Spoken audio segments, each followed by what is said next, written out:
If you're looking for a better way to navigate the golf course and execute your tee shots with a little bit more precision, I use a strategy that allows me to be a little more one-dimensional depending on the club that I'm using. So in other words, when I'm using a driver to tee off on par 4s and par 5s, I'm mainly hitting a fade with that club. It doesn't matter if I'm trying to hit it as hard as I can or with a little bit more control. I try to make every single ball curve left to right. If I come to a tee box where that is not an option, maybe there's a tree just off the left edge of the tee box and I can't comfortably start my ball down the left side, what I do is I switch clubs and go to more of a 3 or a 4 wood. The reason this will be easier is because it allows me to change my ball position, which makes it easier for me to hit a draw. So because the ball is so far forwards in my stance with the driver,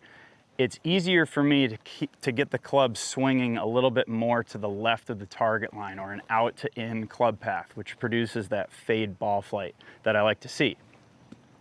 By taking a fairway wood and placing the ball a bit more in the back of my stance, or in the center of my stance, but back relative to my driver, it makes it a lot easier for me to shift my club path inside to out, which produces draw spin on the golf ball without a major change to the general technique of my swing. So as I set up to the driver, I'm consciously making sure to put the ball as far forwards in my stance as I can be comfortable doing. I'm doing that in an effort to hit slightly on the upswing and increase my distance while also having an element of control. As I mentioned, this also gives me this feeling that the club is going to be swinging a bit more to the left of the target line as I make contact, which puts a nice consistent fade on the golf ball.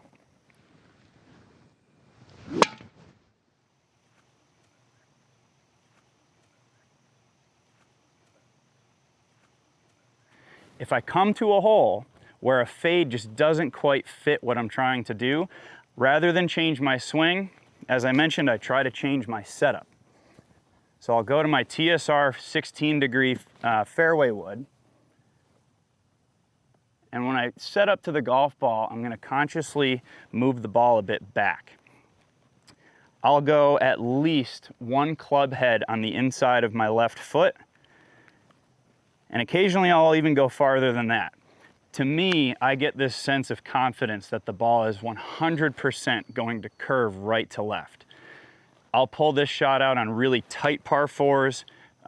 holes where I'm hitting into a stiffer breeze and I'm looking for some element of control or a lower trajectory, or any time that I need the ball to curve right to left. Moving the ball position back allows me to hit the ball a little bit more from the inside, again, without making what feels like a giant swing change, and produces that right to left curve that I need in that situation.